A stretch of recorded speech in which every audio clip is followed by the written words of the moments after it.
Okay, so picking up where we left off yesterday, let's review really quickly yesterday. Yesterday we talked about changing a sentence into a conditional statement, which is writing it in an if-then form, keeping it in the same order. We also talked about converse, which is switching the order of the hypothesis and the conclusion. And then we talked about biconditionals, writing them if and only if those two statements before it were true. Today we're going to talk about the other ways to change sentences. Negation, we have to talk about before we get to those other sentence changes. Negation simply means it has the opposite meaning. Okay, so you're going to either add a negative word like didn't, don't, won't, can't, not, something like that, or remove the negative word. So in that first example, two angles are vertical. How could we make that negated? Could we negate that sentence?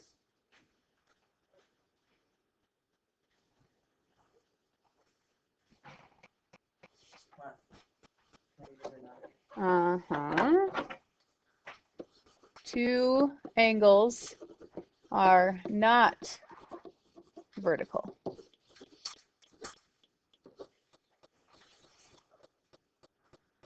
Okay, so that would be the negation of that sentence right there.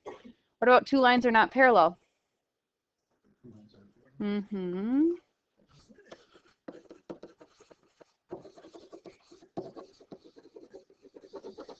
Okay, so this is not rocket science here. We're either adding a negative word or taking the negative word out, making it have the opposite meaning. Okay, so now that we know what negation means, the next slide will make a lot more sense, because when they ask you to write the inverse, they're asking you to negate both the hypothesis and the conclusion. Okay, so make them both have the opposite meaning. So if I go to the store, then I will walk home. And we want it to make sense when we read it English-wise, so let's add the proper words in there. How could you write it? Sure.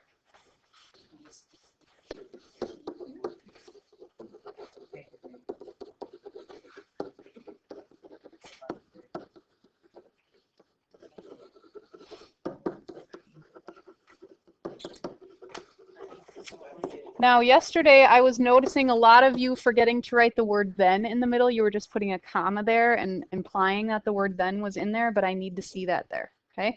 It's an if-then sentence, which means you should have if and then in the sentence.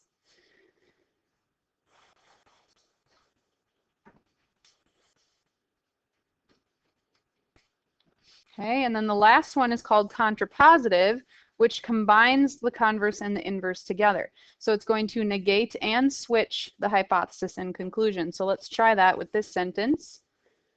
If I study, then I will pass the test. So we have to switch the order and negate both of them. What would it look like? Let's have it make sense when you read it. Yes. I will not pass the test if I do not study. Nope. Good try. Has to be an if-then sentence. So it has to start with if. Yes. Yes? If I don't pass the test, I didn't study. If I don't pass the test, comma, then I didn't study. Good. Okay, so it switches the order and it negates both parts of the sentence.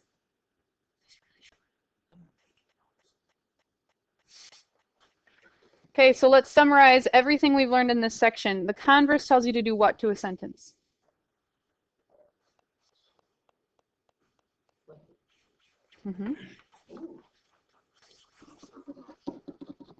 Okay, you're going to switch the hypothesis and conclusion.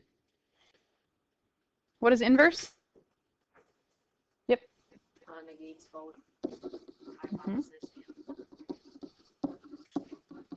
Negates both. Contrapositive? Switches.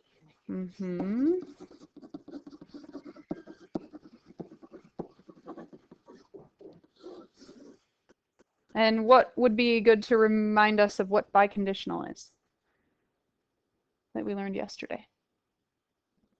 If and only. Mm-hmm. This is the one where you write if and only if in the middle. Okay? This one is only when what two things are true? The normal Okay, the normal being meaning the conditional. The conditional and what other one? conjugate. Mm-hmm.